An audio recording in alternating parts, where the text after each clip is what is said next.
forget to subscribe my channel Hang Duk Mana. Sas.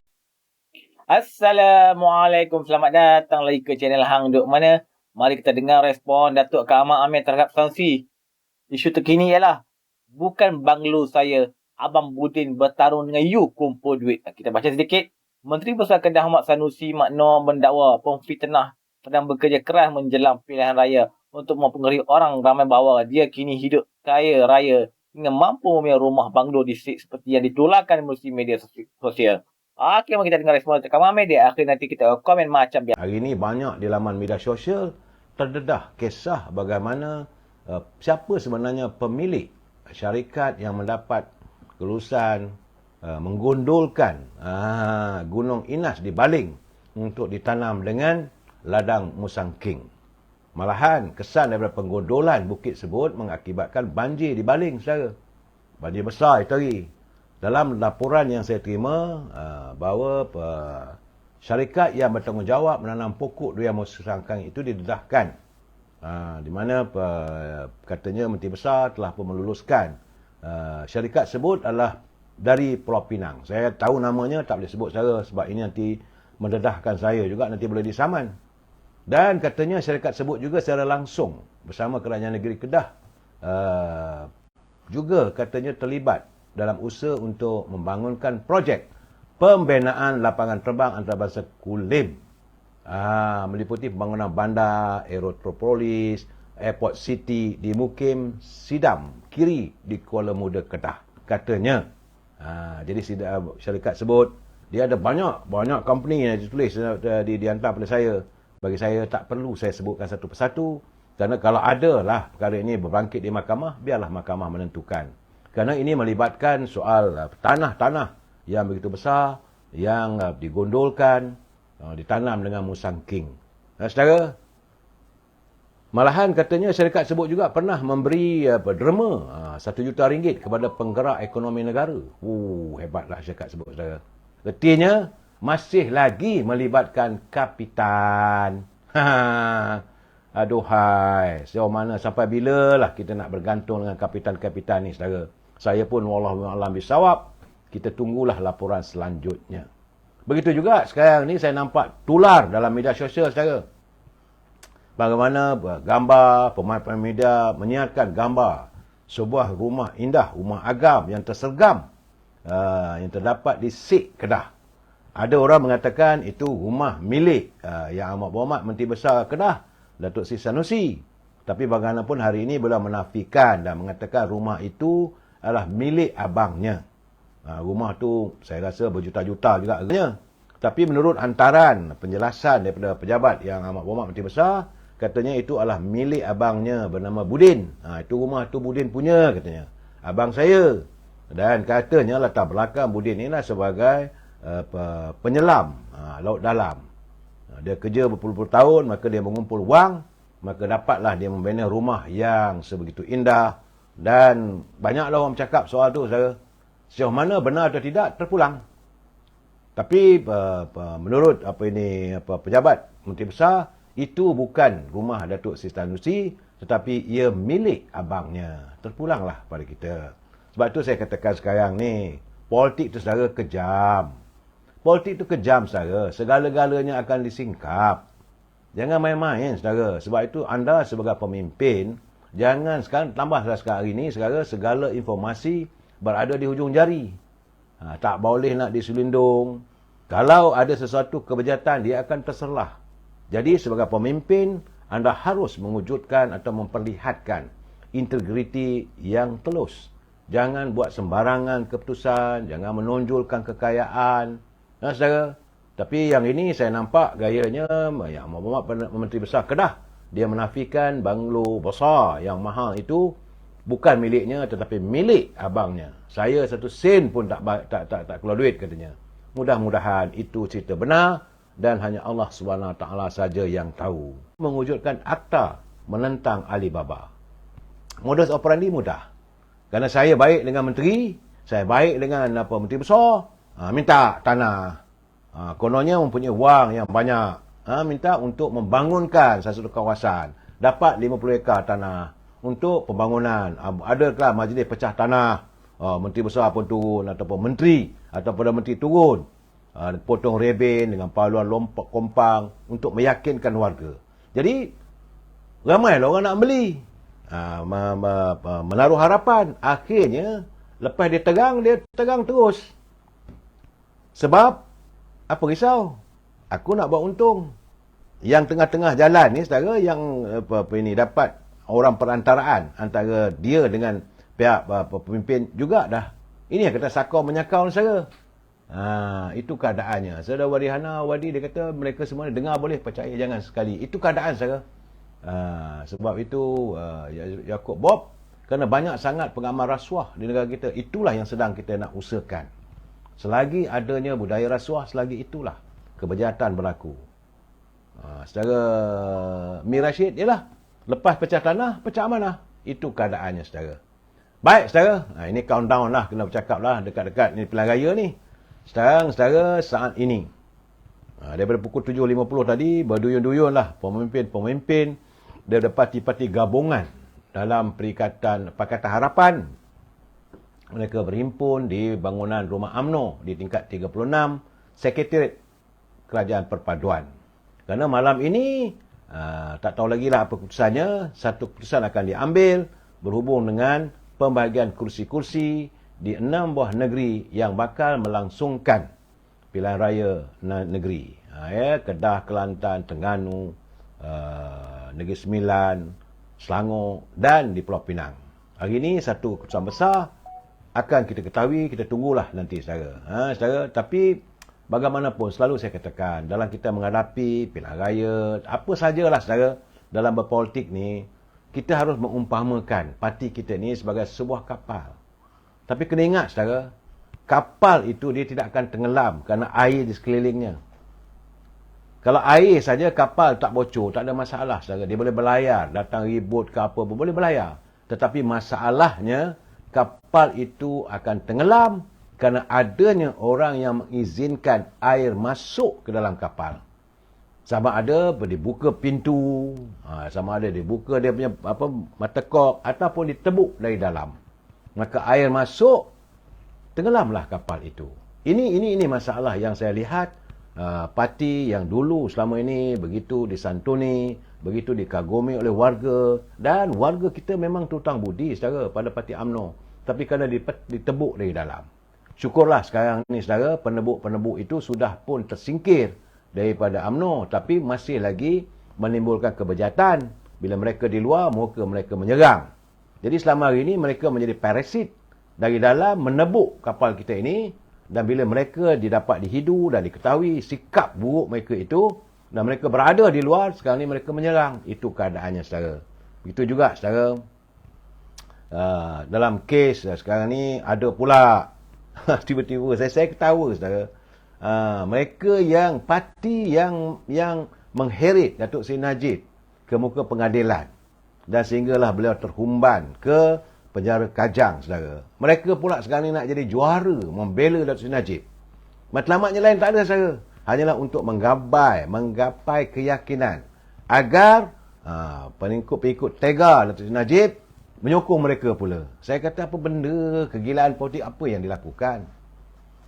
Kononnya kalau undi Perikatan Nasional, Datuk Najib boleh diselamatkan. Pula dah. Malahan mereka menimbulkan kebencian pula. Kononnya UMNO, Datuk Seri Anwar Ibrahim, kerajaan hari ini tidak mahu membantu Datuk Seri Najib yang terinaya oleh pengadilan yang dilihat.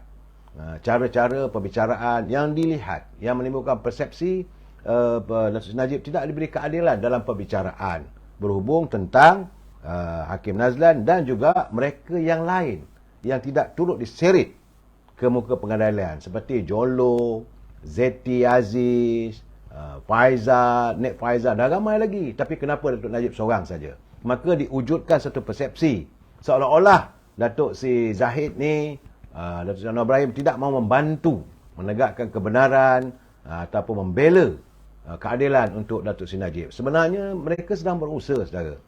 Mereka sedang berusaha. Yang saya tahulah, kita ni orang luar, saudara. Nak dengar cakap dia orang buat apa. Yang selalu bertemu dengan Datuk Najib, tentulah Datuk Zahid. Kerana kedudukan beliau sebagai timbalan Perdana Menteri, sebagai Presiden UMNO, Jadi janganlah kita mudah terperangkap. Saya mengharapkan saudara, agar kalau boleh kita nak tengok ceria politik kita ni sekarang ni adalah politik yang matang, bukan menipu rakyat. Kalau dalam kempen-kempen ni kita dah menipu, apatah lagi kalau anda dah jadi wakil rakyat terpilih sebagai pemimpin nanti, anda tetap akan menipu rakyat. Itu yang saya khawatirkan. Minta maaf saudara, masih lagi badan bukan rosak lagi. Jadi kalau sesuatu itu bermula dengan penipuan, ia tetap akan berakhir dengan penipuan. Sesuatu bermula dengan penginayaan, ia akan terus dengan penginayaan. Kalau sesuatu perjuangan itu diwujudkan dengan tulus dan ikhlas, ia akan berakhir dengan keikhlasan juga. Yakinlah, itu pandangan saya lah. Tadi ada juga orang membuat culipan bahawa kononnya bahawa MCA dan MIC akan melakukan boikot, akan mengarahkan ahli-ahlinya untuk tidak bersama-sama membantu Barisan Nasional dalam pilihan raya di 6 buah negeri. Dan semalam Barisan Nasional telah pun mengada mesyuaratnya, dan ini dinafikan oleh Susah Agung Barisan Nasional, Datuk Dr. Zamri, bahawa pimpinan daripada MCA MIC masih lagi kekal bersama-sama untuk menjayakan calon-calon yang diturunkan bertanding kali ini. Tapi macam-macam lah. Banyak pula ada pihak berusaha untuk menangguk di air keruh. Mereka mewujudkan berbagai persepsi dengan harapan agar MCA MIC keluar daripada Barisan Nasional. Saya tahu matlamat mereka tak lain tak bukan adalah untuk memastikan kalau Barisan Nasional ini, MCA, MIC tak ada bersama, maka retinya runtuhlah parti Barisan Nasional. Jangan lupa saudara, itu matlamat mereka. Dari awal lagi mereka kalau boleh nak rampas jawatan Presiden UMNO. Kalau mereka dapat jawatan Presiden UMNO, tak payah nak runtuhkan Barisan Nasional. Maka mereka nak bawa Barisan Nasional berada dalam Perikatan Nasional. Itu matlamat mereka. Sekarang ni kalau tak boleh nak buat begitu, kerana teganya Datuk Zahid, dia akan mempertahankan tidak sama sekali untuk bekerjasama dengan Perikatan Nasional. Dan sekarang ni dalam pilihan raya kali ini mulalah mewujudkan pelbagai persepsi supaya MCA, MIC ini kecil hati dan sebagainya, mereka keluar. Itu keadaan. Sedangkan MCA dengan MIC mereka sedar untuk pilihan raya di 6 buah negeri ini, kehadiran mereka untuk bertanding pun kawasan mana? Kawasan mana? Itu keadaannya sebab semua mereka bertanding dulu, telah pun diberi peluang oleh UMNO Barisan Nasional bertanding, mereka kalah. Jadi atas kesedaran ini, sebab itu menurut pada MCA dengan MIC, mereka nak memperbetulkan parti mereka. Sepatutnya teruskanlah benda begitu, agar mereka tidak terperangkap dengan percaturan. Sebab itu saya juga melihat saudara, apa berlaku di Kuala Terengganu. Semalam Datuk Seri Ayub bertanya, kenapakah PAS tidak mau membuat rayuan apabila Mahkamah Pilihan Raya di Kuala Terengganu memutuskan calon Amzad didapati bersalah dan maka kursi tersebut dibatalkan. Kenapa dia tak buat rayuan? Jadi saya melihat bahawa ini juga ada elemennya saudara. Sebab mereka kalau boleh nak tarik, mau menarik kerana waktu pilihan raya lepas, kursi parlimen di Kuala Terengganu itu kemenangan yang diperolehi oleh parti PAS, wakil calon daripada PAS, 40,000 lebih. Jadi dengan majoriti 40,000 lebih itu, mereka yakin kalau diadakan pilihan raya semula pun mereka akan menang. Jadi dengan kemenangan itulah yang akan dijaja untuk mempengaruhi pimpinan-pimpinan daripada Barisan Nasional. Tambah-tambah lagi kalau daripada MIC, MCA ni juga dalam kecil hati untuk seberang mengikut mereka. Itu matlamat. Cuma saya katakan, saya tengok tadi wajah-wajah yang hadir daripada jam 7.50 dekat pukul 8 tadi, semua hadir daripada Sarawak. Nancy, begitu juga dengan Fadilah Yusof, Datuk Patinggi Abang Jo. Saya tengok wajah mereka wajah ceria. Jadi kalau mereka nak mewujudkan suasana, kononnya kalaulah ada semula pilihan raya di Kuala Terengganu, mereka boleh menang, kalaulah MCA, MIC mengambil keputusan tidak bersama dengan Barisan Nasional, saya katakan bahawa kerajaan ini tak boleh nak digugat. Kerajaan pimpinan Datuk Seri Ibrahim sukar untuk digugat saat ini. Sebab itu tadi Datuk Wan Junaidi, dia mengatakan bahawa perlu diadakan satu rang undang-undang, iaitu dihadkan tempoh parlimen. Jadi kalau nak adakan pilihan raya pun mestilah mendapat persetujuan 2/3 di kalangan ahli-ahli parlimen. Dia tak boleh majoriti. Mesti dapat 2/3 barulah parlimen itu boleh dibubarkan. Ataupun mesti dihadkan tempohnya dinyatakan untuk 5 tahun. Katalah kalau 5 tahun, tarikhnya macam mana di England, macam mana di Amerika. Amerika dah buat dah lama dah saudara. Pemilihan presiden. Begitu juga di Indonesia. Dia telah menetapkan sekian-sekian tahun ini pemilihan presiden, ini pilihan raya. Habis tu masing-masing sibuk bekerja je lah. Tak payah lagi nak berpolitik. Sebab negara kita ni saudara tak habis-habis dengan politik. Ini cerita tentang MCA, MIC ni tak selesai saudara. Kalau benarlah mereka tidak hadir dalam mesyuarat tadi, maka ini akan dijadikan satu cerita baru. Itulah keadaannya. Saudara Azimuddin, PN PAS, saya tak maulah mencerita keburukan parti-parti orang, saudara. Tapi bagi saya rindukan politik yang matang, saudara. Saya mengharapkanlah, sudahlah. Apakah pola-pola politik negara kita ini mahu diteruskan dengan kebejatan yang tak menentu, saudara. Saya sepatutnya mereka lebih bersikap realistik. Sebab saya rasa, saudara, apakah mesti kita menggadaikan segala-galanya hanya kerana politik? Sebab musim pilihan raya di 6 buah negeri kali ini saya yang begitu membahang. Saya tidak ada nampaknya noktah untuk ceasefire. Saling maki-memaki, tuduh-menuduh, malahan perkataan-perkataan yang dilontarkan oleh pimpinan, khususnya daripada pembangkang, teruk saya. Teruk. Pembohong, penipu, penyangak, penyamun. Sedangkan dia lupa. Orang yang melontarkan kenyataan itu, dia bukan orang yang bersih. Kalau mereka sesuci embun pagi, kita bolehlah dengar. Ini yang bercakap tu dia pun penuh. Dia pun berselerak. Latar belakangnya kita kenal. Saudara, saya bukan nak menimbulkan keaiban, tapi kenapa mereka mencipta naratif keaiban kepada pemimpin yang ada hari ini? Sekarang ni Presiden UMNO bagai nak rak diserang habis-habisan. Macam saya katalah, mereka merasakan dosa besar ZMD ini kerana menjadikan Datuk Seri Anwar Ibrahim sebagai Perdana Menteri. Itu dosa pada mereka. Sebab itu diserang habis-habisan, dimaki hamun, segala macam tak betul segala-galanya. Kalau saudara lihat di pentas-pentas politik, memanglah warga datang nak dengar cerita tu, orang seronok lah. Macam selalu saya katakan saudara, tengok orang bertumbuk, tengok orang wrestling. Semua orang suka.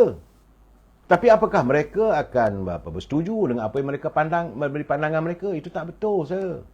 Caranya, malahan isu perkauman meledak, isu agama diputar-belitkan. Saya semakin ngeri. Apakah ini jaluran politik negara kita yang mengamalkannya orang Melayu? Dan ini sejarah yang terburuk. Saya melihat daripada pilihan raya saudara, pilihan raya 6 buah negeri ini bermula daripada wujudnya pengumuman daripada Suruhanjaya Pilihan Raya mengatakan bahawa tarikh penamaan calon pada 29 Julai, bermulalah dengungan yang saya ramalkan. Ternyata ramalanku benar belaka. Pemimpin saring maki-memaki, hamun, dan segalanya diselongkar. Macam mana apa sekarang ni? Pengikut-pengikut yang menentang Datuk Yang Amat Berhormat Datuk Sanusi membongkar kononnya rumah di Baling itu, di Sik itu, rumah dia. Maka dikatalah macam-macam mewujudkan persepsi. Dan kemudian pengikut-pengikut Datuk Sanusi pula melontarkan balik pada pimpinan UMNO yang ada dalam kerajaan ataupun di luar kerajaan, macam-macam disongkit balik.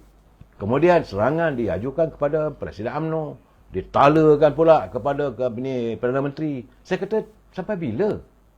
Ini belum lagi kita nak dengar apa yang berlaku di Kelantan. Kelantan lebih ganas saya katakan. Sebab para pendakwah politik, bukan pendakwah agama saja, para pendakwah politik di Kelantan, saya rasa sikap mereka lebih teruk lagi saja.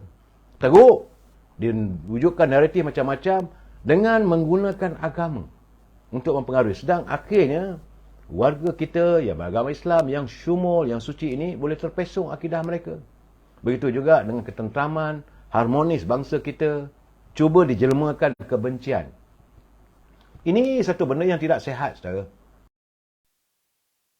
Okey, tuan-tuan, komen saya ialah kita sebagai penyokong kerajaan, penyokong Pakatan Harapan, penyokong Barisan Nasional, kita perlu bersatu padu untuk memberi penerangan-penerangan kepada rakyat semua, kepada penyokong-penyokong atas pagar.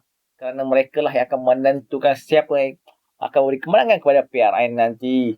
InsyaAllah, Selangor, Pulau Pinang lagi Sembilan akan tetap menjadi milik kerajaan perpaduan. Dan kita semua perlu memberi penerangan kepada kawan-kawan kita supaya menyokong kerajaan perpaduan. Kita tuan-tuan jumpa lagi supaya terus menyokong kerajaan perpaduan dan PMN. Assalamualaikum.